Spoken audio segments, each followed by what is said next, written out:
This conversation is powered by Google Illuminate. Check out illuminate.google.com for more.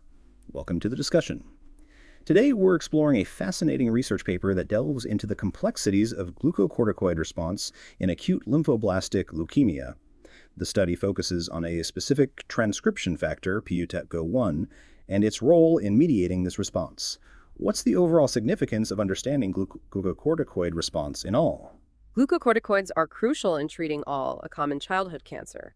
However, many patients develop resistance, leading to treatment failure. Understanding the mechanisms behind this resistance is vital for developing more effective therapies. This research aims to uncover a key mechanism involving PU.1, a transcription factor, and its interaction with a glucocorticoid receptor. So glucocorticoid resistance is a major hurdle. What are some of the current challenges in treating glucocorticoid-resistant all? Current treatments often fail because the underlying mechanisms of resistance are poorly understood. While genetic mutations have been implicated, they don't fully explain the resistance seen in all patients. Epigenetic changes affecting how genes are expressed without altering the DNA sequence are also involved, but their precise roles are often unclear. This paper seems to focus on epigenetic changes. Can you explain the role of epigenetics in glucocorticoid resistance? Epigenetics plays a significant role.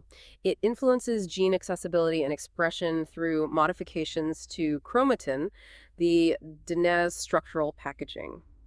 Changes in chromatin structure at glucocorticoid response elements, GREs, can affect how well glucocorticoids work. This study investigates how PU.1, a pioneer transcription factor, influences this chromatin structure. What exactly is the pioneer transcription factor, and how does P1 fit into this picture? Pioneer transcription factors are unique because they can bind to tightly packed chromatin, making it more accessible to other factors, including the glucocorticoid receptor, GR. PU.1 is one such factor, and this research shows it primes GREs in all cells. The eviction of PU.1 after glucocorticoid treatment seems to be crucial for the receptor to bind effectively. So PU.1's eviction is key. How does the study demonstrate this, and what are the implications?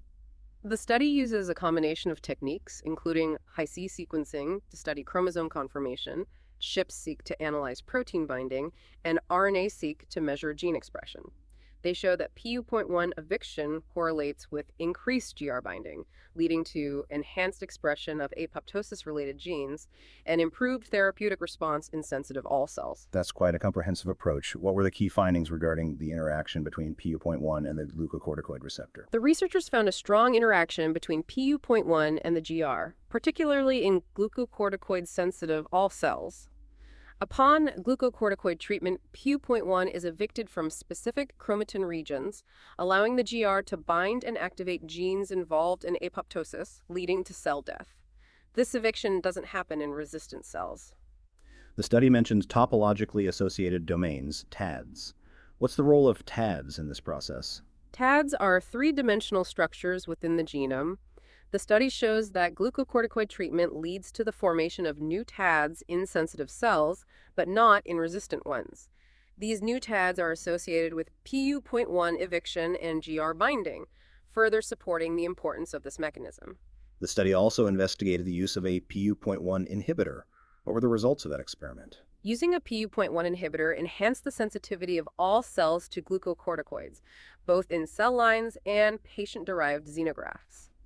This strongly suggests that targeting PU.1 could be a viable therapeutic strategy to overcome glucocorticoid resistance. Exciting. What are the broader implications of these findings for all treatment? The findings highlight the importance of considering epigenetic mechanisms in all treatment.